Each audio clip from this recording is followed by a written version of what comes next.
오늘 다윗의 유언과 죽음에 대해서 말씀을 살펴봅니다. 다윗이 달려갈 길을 다 달려갔습니다. 온갖 고생과 어려움이 있었지만 양치기로서 부름을 받아서 기름 부음 받은 자가 되고, 일개 연약한 초립동이가 골리앗 장군을 물리치고 일약 스타가 되어서 온 이스라엘의 왕이 사울인데 사울은 천천히요 다윗은 만만이라고 해서 일개 어린 다윗 청년을 오히려 왕보다 높이 사람들이 기리는 그런 스타가 되었는데, 인생이 그것으로 금방 모든 것이 풀리는 건 아닙니다. 기드로부터 거의 10여 년 가까운 세월을 사울에게 쫓겨다니면서 죽을 고생을 다 하고, 오죽했으면 적국인 블레셋으로 망명까지 했겠습니까? 그러나 30살이 왕이 되어서 유다 지파와 또 온 이스라엘 나라를 40년간 잘 다스리고 그리던 주님의 품으로 돌아갔습니다. 그런데 다윗이 마지막 하나님의 품으로 돌아가기 전에 유언한 것이 있습니다.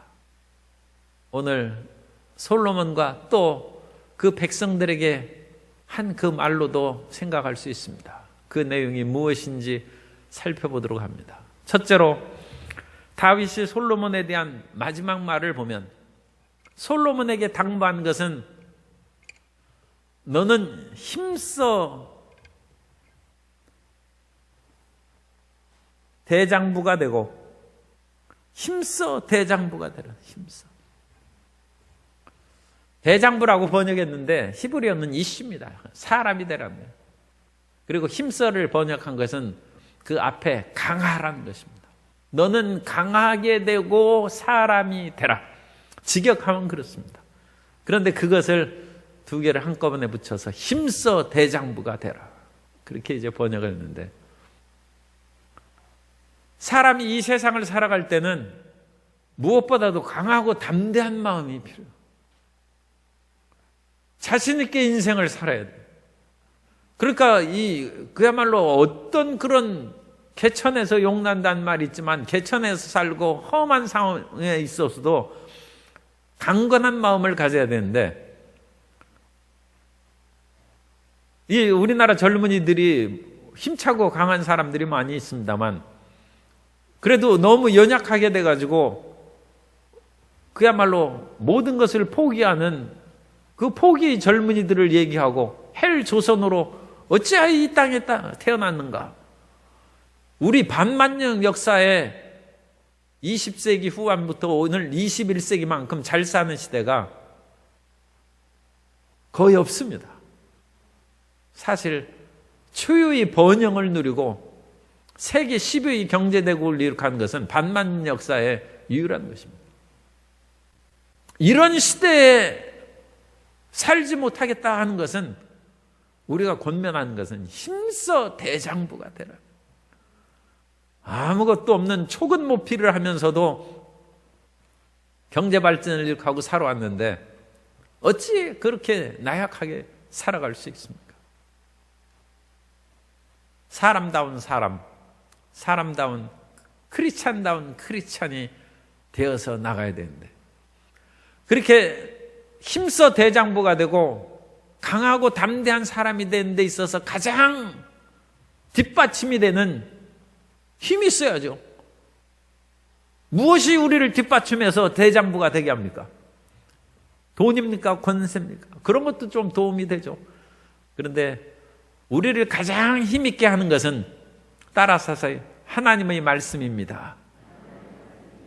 하나님의 말씀이 우리를 강하게 합니다. 그래서 3절에 내 하나님 야훼의 명령을 지켜 그 길로 행하여 그 법률과 계명과 율례와 증거를 모세 율법에 기록된 대로 지키라. 그리하면 내가 무엇을 하든지 어디로 가든지 형통할지라. 군사력을 지금 강하게 하고 훌륭한 장군들을 두고 지혜로운 모사들을 세우라. 다윗의 유언이 그게 아닙니다.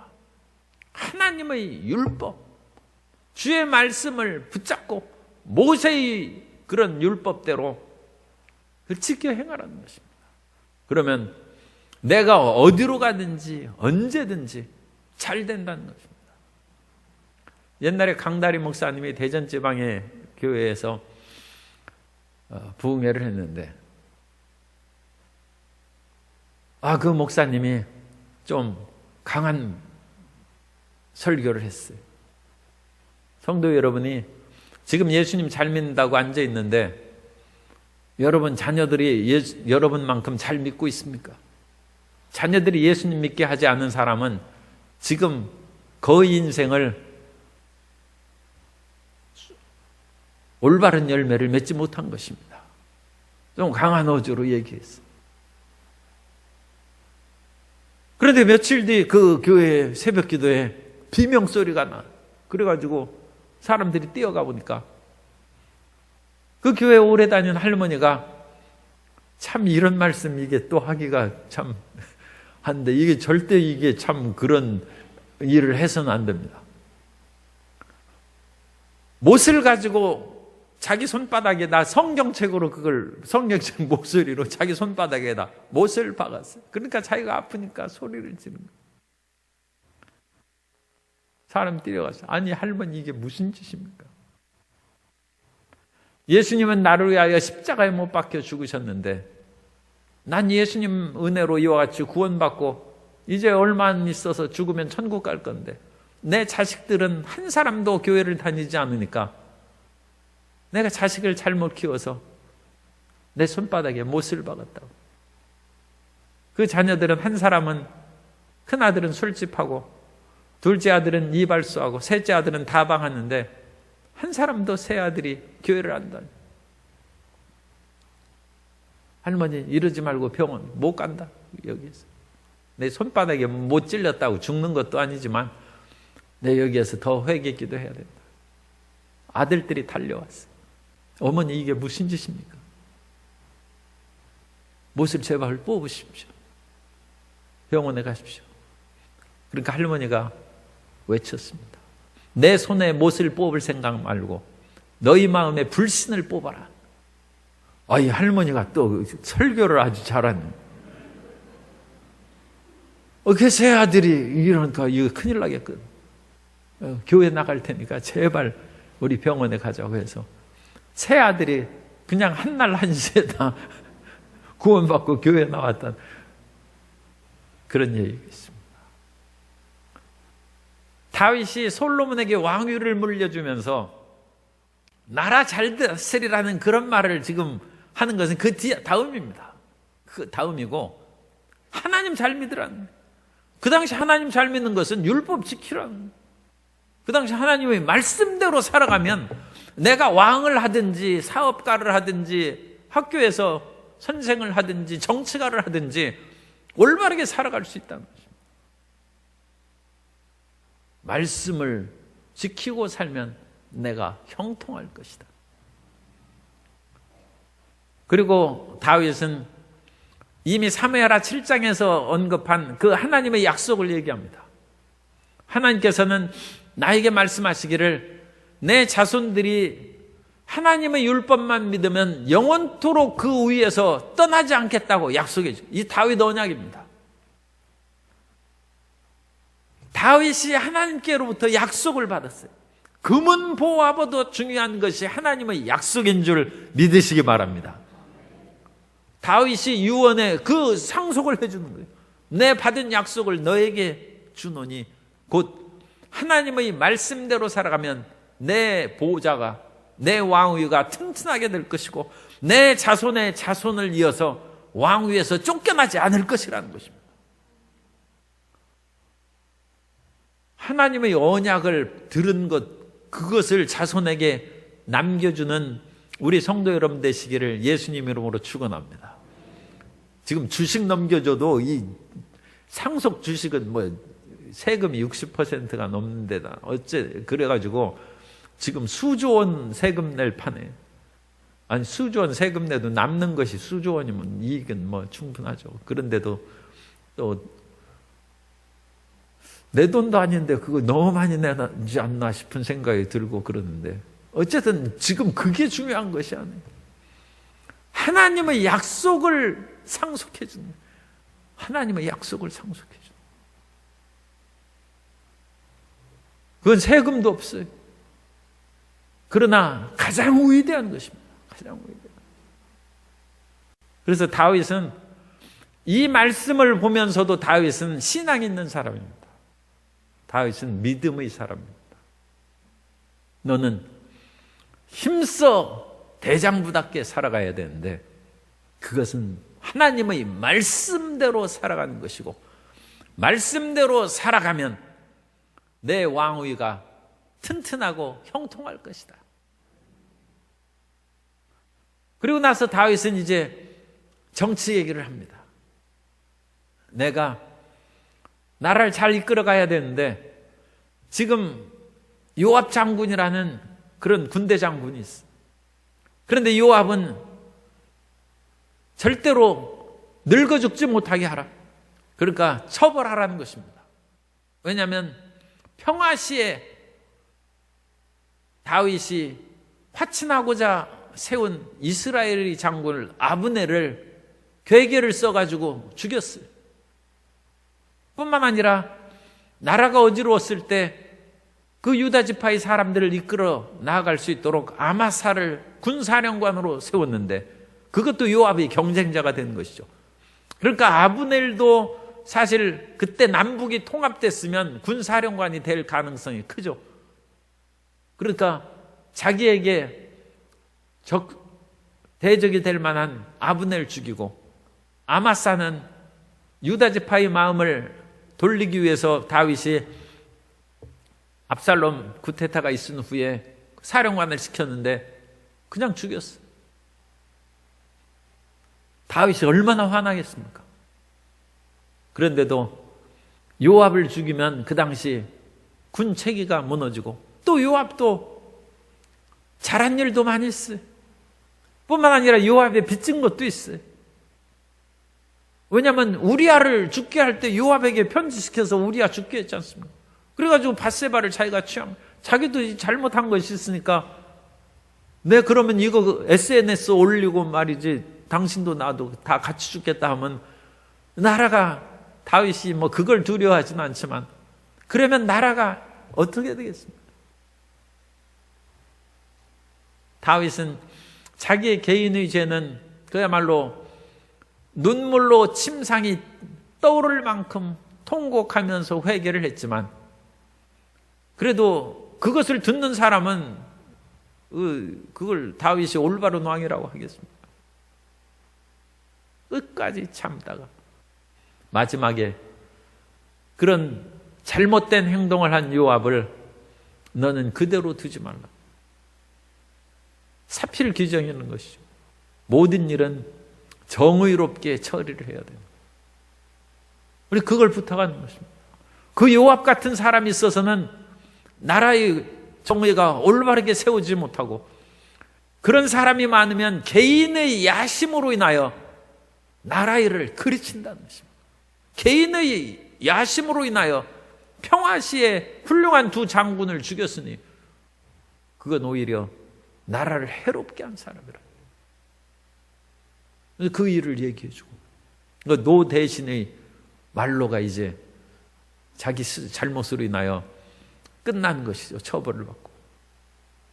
그 다음에 바르실레 같은 진실한 사람은 국가에서 포장을 하고 그야말로 훈장도 주고 그 자손 대대로 잘 살아갈 수 있도록 해주라는 것입니다. 그런데 이 바르실레는 압살롬의 쿠데타가 일어나서 다윗이 황망 중에 도망갈 때 사람들은 다음에 나옵니다만 시므이 같은 사람은 저주하고 수많은 사람은 다윗에게 등을 돌리고 충신들이 압살롬의 편을 들고 그랬어요. 그런데 이 바르실레는 피곤하고 지친 다윗과 일행에게 떡을 주고 먹을 것을 공개하면서 진실함을 보였다. 어려울 때 돕는 사람이 진짜 친구고 진짜 사랑하는 사람이죠. 좋을 때 같이 좋아하는 것은 친하지 않은 사람도 할 수 있습니다. 왜냐하면 그 사람이 가지고 있는 여러 가지 유익을 자기가 같이 누릴 수 있기 때문에 그 사람하고 친한 척 해야죠. 그런데 그 사람이 어려워지면 가차없이 등을 돌리는 그런 세상의 삭막함 속에서 바르실레는 의리를 갖고 진실함을 보였은즉 그 바르실레의 가족을 축복하고 그 아들들을 내 상에서 함께 먹고 복을 주라는 것은 물론 바르실레 한 사람과 그 가문에 대한 영광일 뿐만 아니라 진실하게 대하는 사람은 대를 이어가서 복을 받는다는 하나님의 은혜입니다. 그럼 우리 이 땅을 살아갈 때 끝까지 진실하고 충성된 사람은 하나님께서 이 세상의 빛으로 그 사람들을 남기기 위해서 대대로 자손 대대로 복을 내려주실 줄 믿습니다. 다윗이 바르실레의 아들들을 기억하라는 것입니다. 그 다음에 시므이를 그대로 놔두지 말고 그를 제거하라는 것입니다. 처벌하라는 것입니다. 이 시므이는 이 IQ가 그래도 한 151쯤 된 것 같아요. 다윗이 압살롬에게 구테타 일으킨 소식을 어찌나 빨리 알고 다윗에게 저주를 퍼붓더니 다윗이 압살롬을 제거하고 환궁한다는 소리를 들으니까 제일 먼저 뛰어와가지고 엎드려서 제발 내 용서하고 살려달라고 얘기해서 다윗이 시므이를 지금 이제 자기 자식을 잃은 슬픔도 있고 아픔도 있는데 더 사람을 죽이고 싶지 않으니까 다윗이 용서해 준다고 했어요. 그 독한 말로 저주한 사람입니다. 그런데 다윗이 마음의 상처를 그냥 쓰다듬고 살려준다고 했어요. 그런데 하는 것을 보니까 반성이 안 돼 있어요. 왜냐하면 열왕기상 1장 6절에 보면 1장 8절입니다. 열왕기상 1장 8절에 제사장 사독과 여호야다의 아들 브나야와 선지자 나단과 시므이와 이 시므이가 그 시므이입니다. 레위와 다윗의 용사들은 아도니아와 같이 하지 아니하였더라. 이 시므이가 어찌나 그 형세 판단이 빠른지 아도니아 만세를 외칠 때 그 자리에 참여 안 했어요. 그러니까 이 시므이는 사울족의 그 친척으로 상당한 어떤 힘을 가진 그런 호족이라고 할 수 있어요. 그런데 다윗을 이렇게 어려울 때는 제거할 듯 나타났다가 상황을 딱 보니까 아도니아가 아니고 솔로몬이 왕이 될 것 같아요. 판단력이 빠르죠. 정확한 거예요. 그래서 시므이는 아도니아하고 함께 하지 않았어요. 그리고 오늘 읽은 말씀에 보면 이 시므이가 솔로몬한테 상당히 잘해준 것 같아요. 아마 선물도 갖다 주고 그러는 것 같아요. 그래서 8절에 보면 바후림 베냐민의 사람 게라의 아들 시므이가 너와 함께 있나니. 다윗이 솔로몬에게 자주 드나드는 것을 알았어요. 이 시므이가 너와 함께 있다는 거예요. 그런데 그 사람 좋은 사람 아니라는 것입니다. 사람은 자기에게 잘해준 사람에게 친근감을 가지고 잘해주기가 쉬워요. 근데 다윗이 솔로몬아 너는 지혜로운 자이니까 그런 시므이의 간교한 꾀에 속아 넘어가지 말고 내 지혜로 그를 처벌하라고. 그래서 평안히 죽지 못하게 하라는 것입니다. 사형시키라는 것입니다. 그런데 무작정 시킬 수는 없으니까 나중에 이제 솔로몬이 주거 제한 명령을 내리고 주거 제한 지역을 벗어나면 넌 사형이다. 그렇게 해서 이제 처형합니다만 이런 시므이 같이 교활하고 머리가 너무 좋아요. 그래가지고 함부로 손을 댈 수가 없어요. 그런데 다윗이 이런 사람이 없어야 나라가 튼튼하다. 그래서 마지막 하나님에 대한 그런 굳건한 믿음과 또 주변에 있는 쓸만한 사람과 그러니까 인사가 만사라는 것이죠. 사람을 제대로 써야 모든 일이 잘 되고 그 안에서 사람의 인화단결이 최고고 가와만사생이란 말도 그렇죠. 사람이 집이 화목해야 모든 일이 잘 되는 것인데 우리가 화목의 영으로서 힘을 합하여 함께 나아갈 때 우리의 가정도 잘 되고 하나님의 나라도 번성하고 성장하게 될 줄로 믿습니다. 그래서 다윗이 이와 같은 마지막을 유언하는데 우리가 두 번째로 성경에 나타난 이 마지막 그런 권면들을 몇 가지 살펴보도록 하겠습니다. 그래서 모세가 여호수아에게 이제 그 모든 그 후계자로 세우고 해야 될 일을 이제 얘기하면서 모세도 여호수아에게 다윗이 한 거하고 비슷한 말을 합니다. 그것은 마음을 강하게 하고 담대히 해서 믿음으로 전진하라는 거예요. 그러니까 이 세상은 어떤 점에서는 사람이 배짱 있게 사는 것이. 더군다나 우리 예수님 믿는 사람들은 그리스도 예수 안에서 새로운 피조물이 됐고 우리는 택하신 족속의 왕 같은 제사장이요 거룩한 나라요 그의 소유가 된 백성인즉 죄 짓는 거 아니면 무엇이든지 담대하게 나가면 하나님께서 도와주시고 능력을 주실 줄 믿습니다.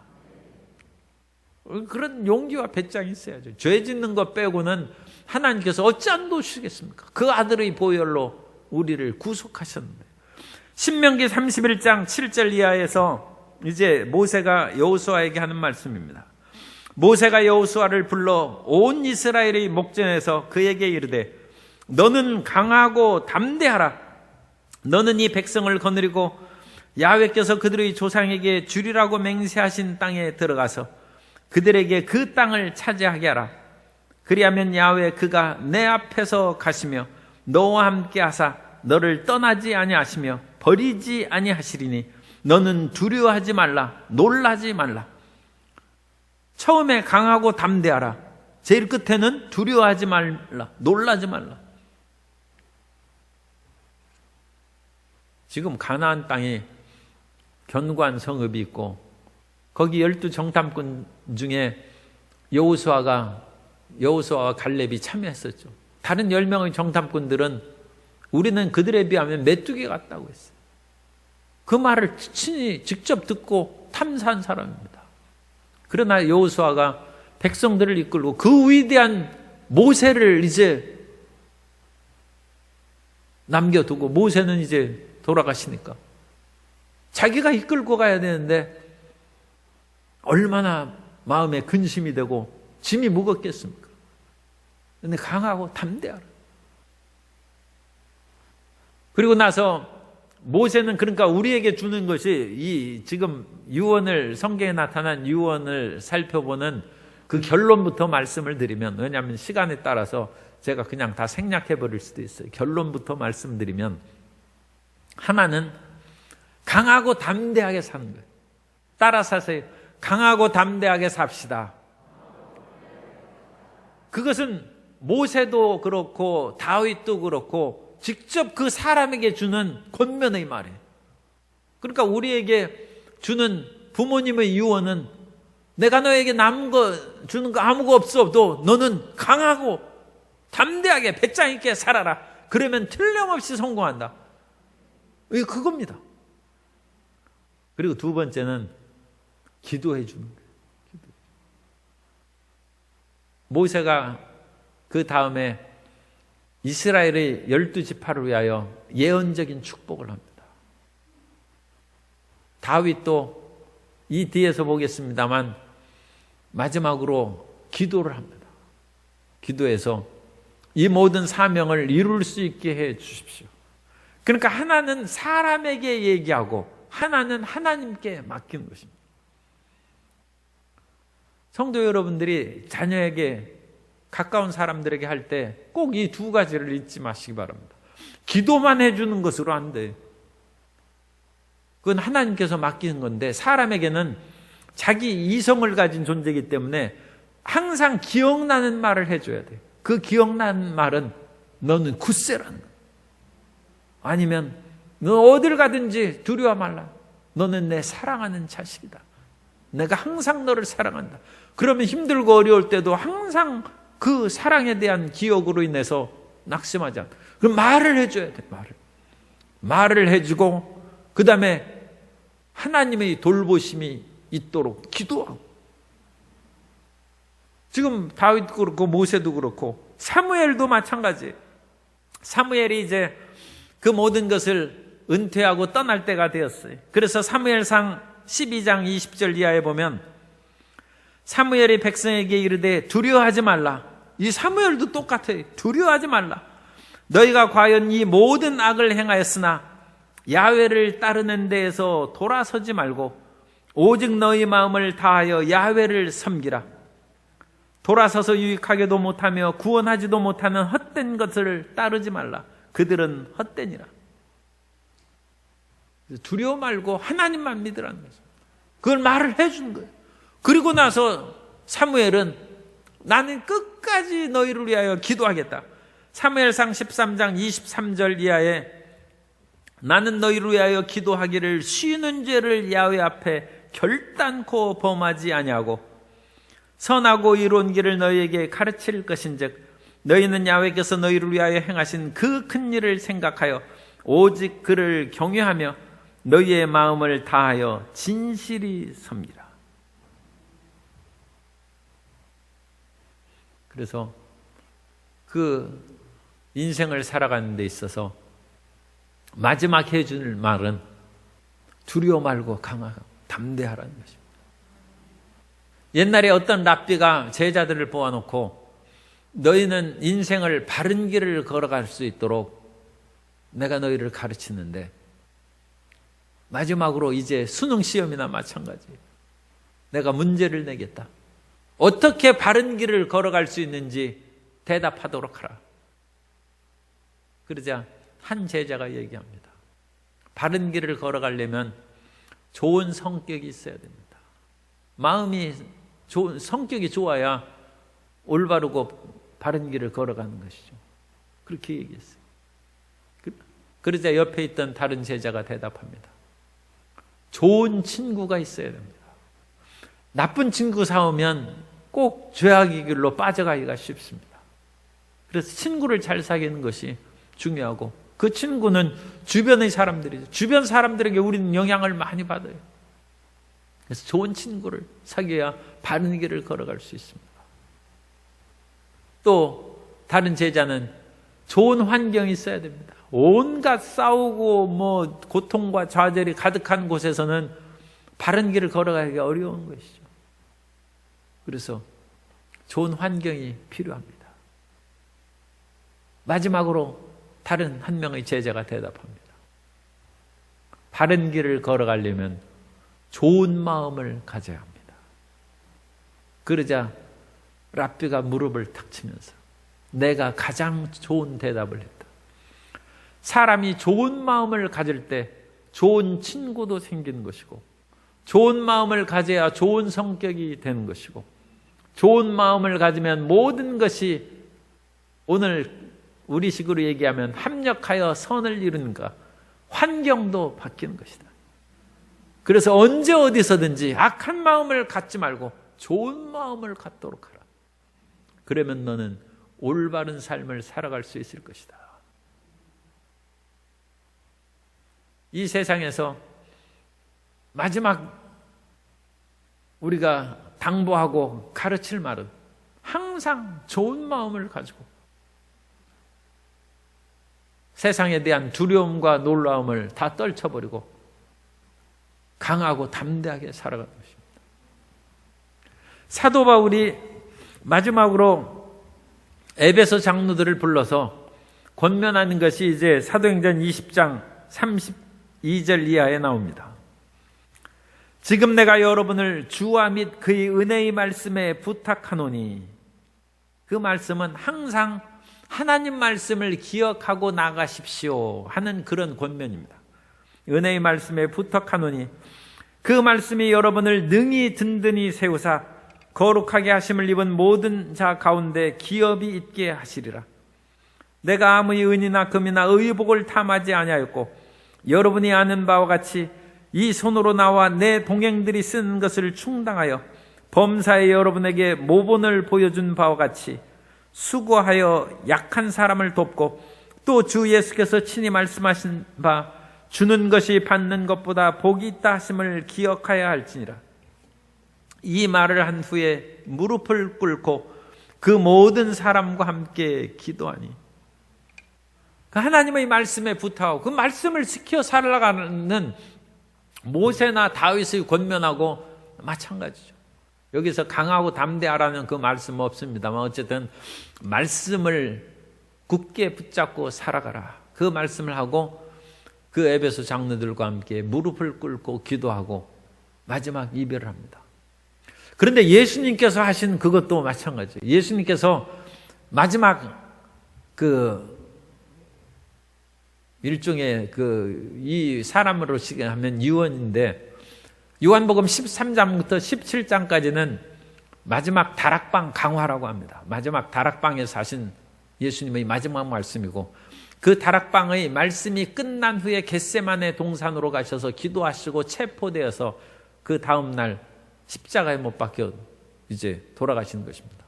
그러니까 마지막 말씀이죠. 그래서 요한복음 13장부터 17장까지가 그 마지막 말씀인데, 그 예수님께서도 마지막으로 제자들에게 하신 말씀은 제자들에게 직접 그것을 잊지 못하도록, 그러니까 사람이 100번 말을 듣는 것보다 100문이 불여 일견, 보는 것만 못하다 해서 예수님께서 대하에 물을 떠다가 수건을 동이고 발을 씻겠어요. 그러면서 주님 결단코 저는 못 씻습니다 할 때, 이것을 행하지 않으면 넌 나와 상관없다. 그럼으로써 너희는 서로 겸손하게 섬기라는, 겸손하게 섬기라는 말을 100번 해도 이해를 못해. 그런데 예수님께서 내 발을 씻어주셨다. 그건 그 평생 안 잊어버리죠. 서로 섬기고 겸손하라. 예수님이 마지막 하신 것이 바로 겸손하게 섬기라는 거예요. 그래야 제자들이 교회를 온전히 세울 수 있지. 12제자가 서로 내가 제일이라고 앞서 나하고 예수님도 이제 안 계신데 그럼 누가 그들을 통제하겠습니까? 그리고 예수님께서는 내가 다시 오겠다. 예수님께서 다시 오신 것은 물론 재림의 그것도 됩니다만, 직접적인 그 당시에 다시 오신 것은 성령이 오시는 것입니다. 그리고 예수님께서 성령이 오실 것을 말씀하시고, 그래서 항상 성령님과 더불어 살아갈 것을 이제 요한복음 14장, 15장 말씀하시고, 그 다음에 15장에서는 포도나무의 비유를 하셔서 가지가 나무에 끝까지 붙어 있어야죠. 이 붙었다 떨어졌다 하면 이 결실이 안 돼. 결실이 안 돼. 자꾸 붙었다 떨어졌다 하는 그런 생각을 하는 사람이 있는데, 아유, 나중에 붙으면 천국이야 가죠. 근데 열매가 없습니다.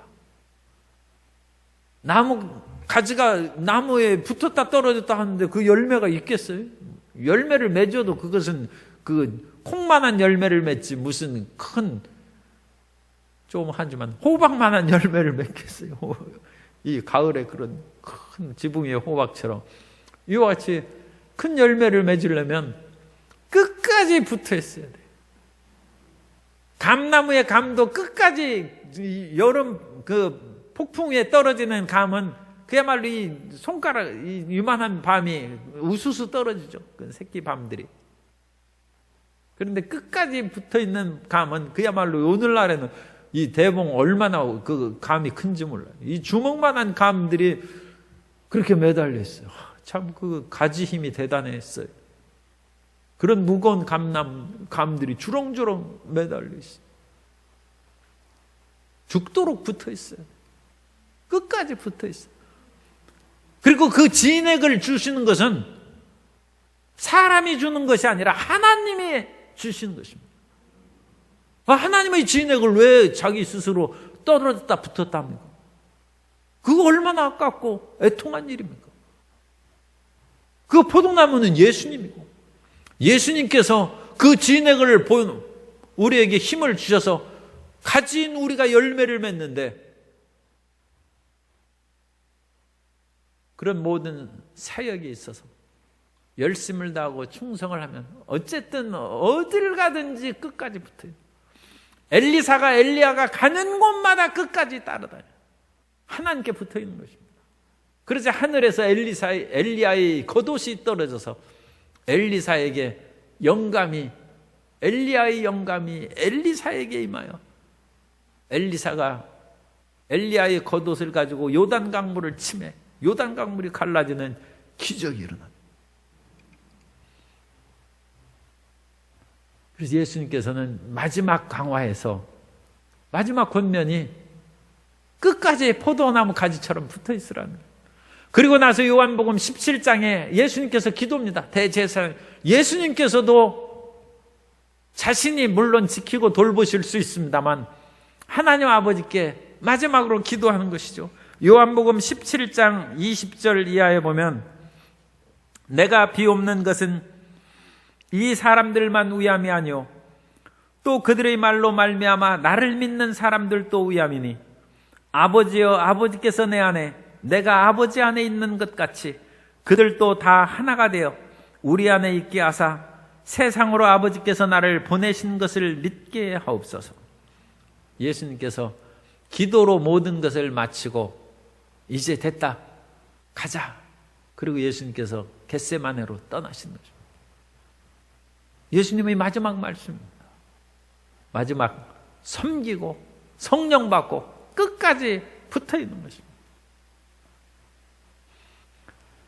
이렇게 해서 다윗의 유언과 또 성경에 나오는 중요한 그런 말씀들, 마지막 말씀, 유언의 말씀을 우리가 살펴봤는데 역대상에 보면 다윗의 마지막 유언에 빠진 것, 그러니까 열왕기상 2장에서 기록하지 않고 빠뜨린 것을 역대상 29장에서 얘기합니다. 그 전부터 물론 나옵니다만 그 역대상에 나오는 다윗의 마지막 행동은 예배자로서의 다윗의 모습을 드러내고 있습니다.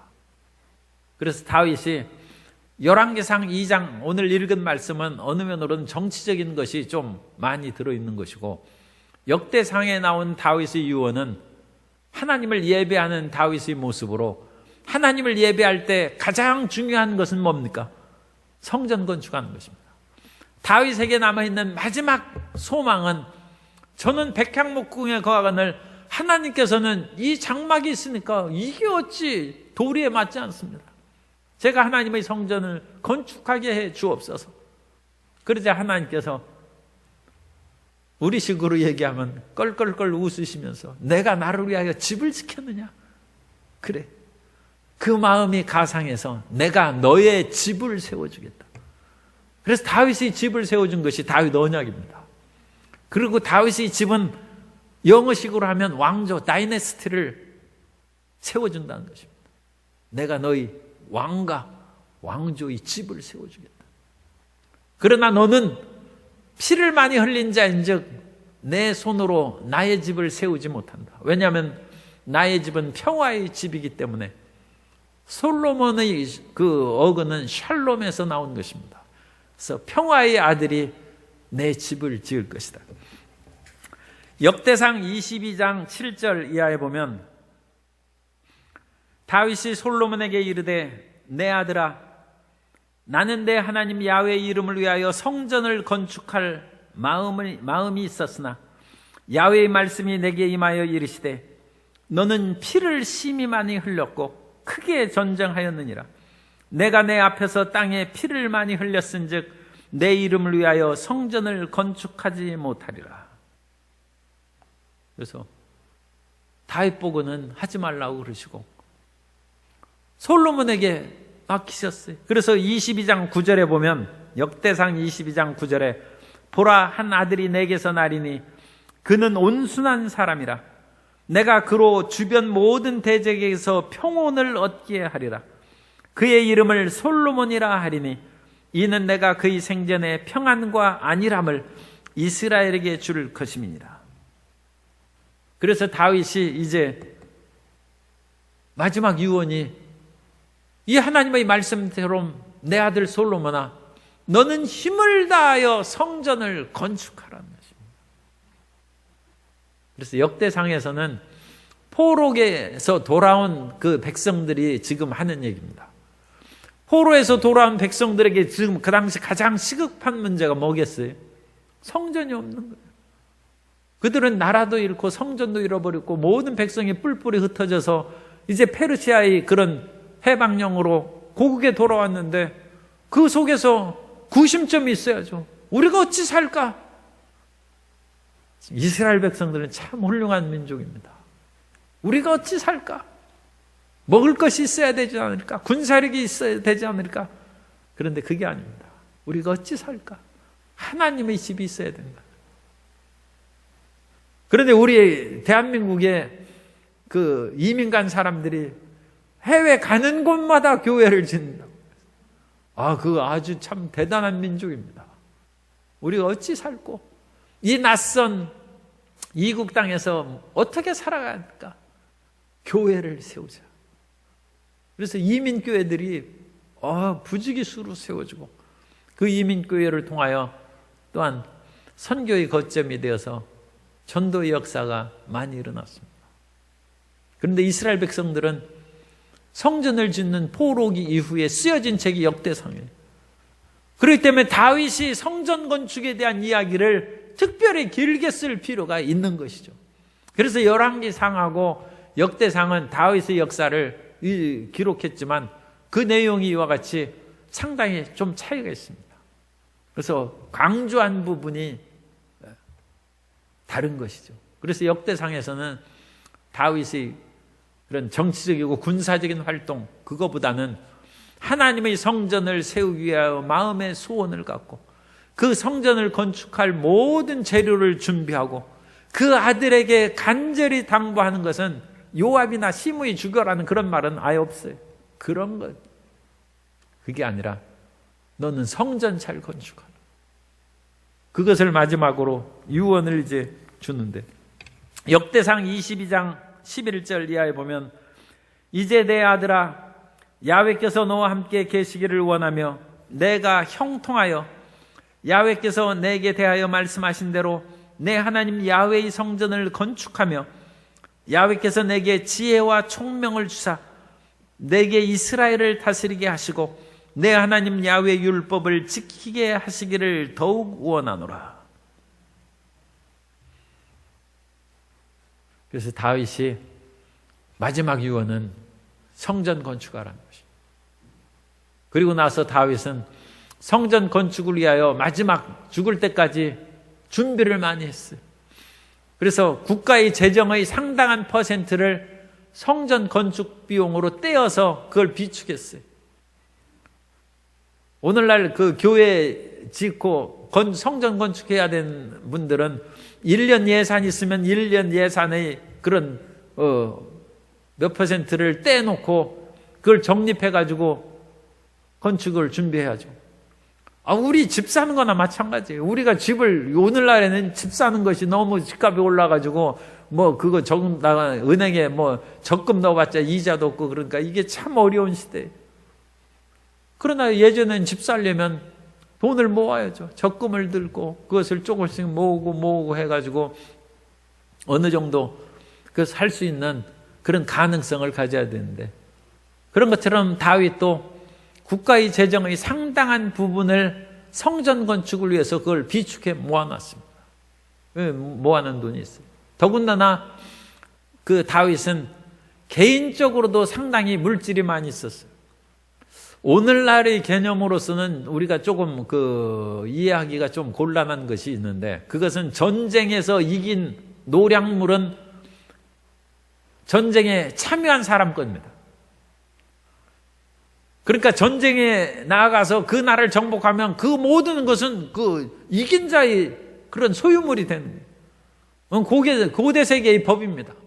오늘날에는 그것을 약탈한다고 함으로써 좀 안 좋은 그런 감이 좀 있죠. 그러나 고대 세계는 이 전쟁을 통하여 물질의 획득을 정당한 것으로 여겼습니다. 그래서 다윗이 전쟁할 때 수많은 물질을 얻었어요. 그 물질은 다윗이 사령관이니까 다윗 겁니다. 사무엘하 8장 10절 이하에 보면 사무엘하 8장 10절 이하에 도의가 그의 아들 요람을 보내 다윗 왕에게 문안하고 축복하게 하니 이는 하다데셀이 도의와 더불어 전쟁이 있던 터에 다윗이 하다데셀을 쳐서 무찌름이라. 요람이 은그릇과 금그릇과 놋그릇을 가지고 온지라. 다윗 왕이 그것도 야훼께 드리되 그가 정복한 모든 나라에서 얻은 은, 금, 곧 아람과 모압과 암몬 자손과 블레셋 사람과 아말렉에서 얻은 것들과 소바왕 르홉의 아들 하닷에셀에게 노력한 것과 같이 드리니라. 전쟁에서 이긴 모든 그것들을 하나님께 드렸어요. 이거 쉽지 않습니다. 다윗이 왕인데, 아니 왕은 돈 쓸 때 많아요. 다윗은 이제 별로 후궁이 많지 않습니다만 3,000궁녀 들면 그야말로 나라 살림이 거덜나네요. 3,000궁녀 한 사람에게 그냥 K9 차 한 대씩 사줘야지. 아파트 사줘야지. 그 돈이 어디 있어요? 돈이 어디 있어요? 그러니까 부정부패 비리가 생기는 거예요. 그런데 다윗은 그런 데다가 돈 안 썼습니다. 다윗은 자기 전략품 이 은금과 온갖 귀한 것을 하나님께 드렸다. 다윗은 믿음의 사람이에요. 참 다윗은 훌륭한 사람입니다.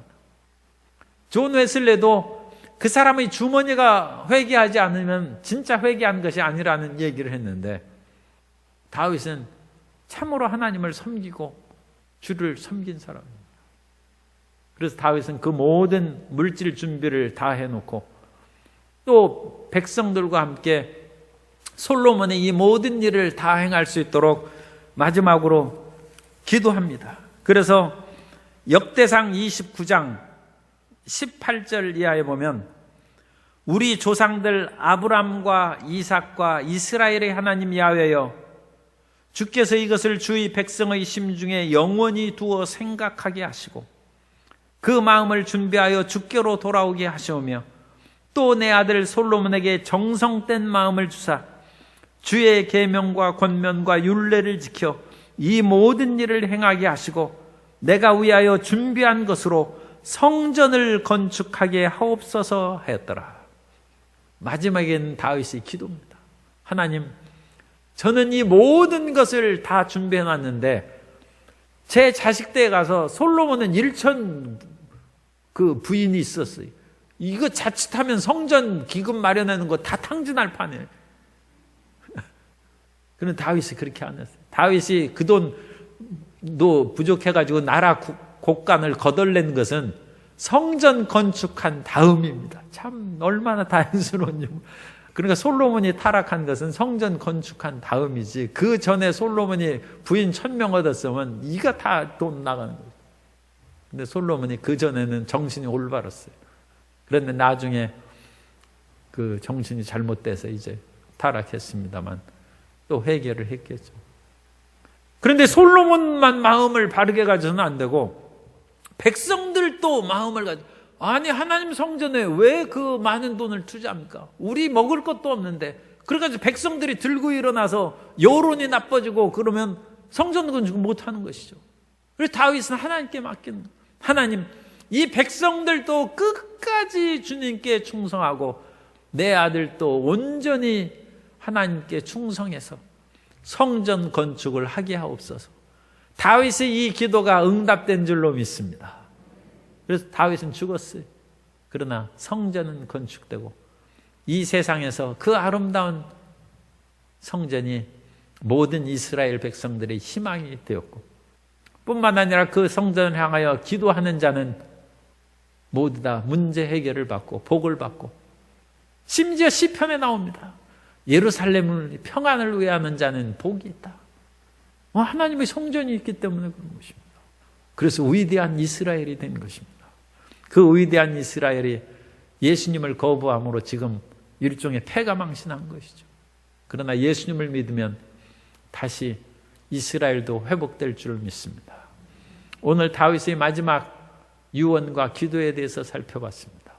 오늘 우리가 우리 자손들에게 전해 줄 것은 굳세게 살라는 거예요. 그 말이면 충분해. 그리고 기도로 하나님께 맡겨야 돼. 그리고 굳세게 살아가는데 마음의 의지가 되는 것은 하나님의 말씀이라는 거예요. 하나님의 말씀을 읽고 묵상함으로 굳세게 살아라. 그 말을 해주고 기도해주면 자식들도 다 성공하게 될 줄로 믿습니다. 다윗이 솔로몬에게 이 유언을 함으로 나라가 견고하게 됐다고 12절에 됐어요. 견고하게 되고 하나님의 성전을 건축한 일을 완수를 했습니다. 우리에게 주신 모든 사명을 대를 이어서, 저는 이 말을 상당히 잘했다고 생각하는데 표현이 다른 사람이 좀 거슬릴지도 몰라요. 그런데 성도 여러분뿐만 아니라 자손들도 대를 이어 하나님께 충성하시기 바랍니다. 대를 이어서 충성해요. 다윗은 대를 이어서 성전을 건축했습니다.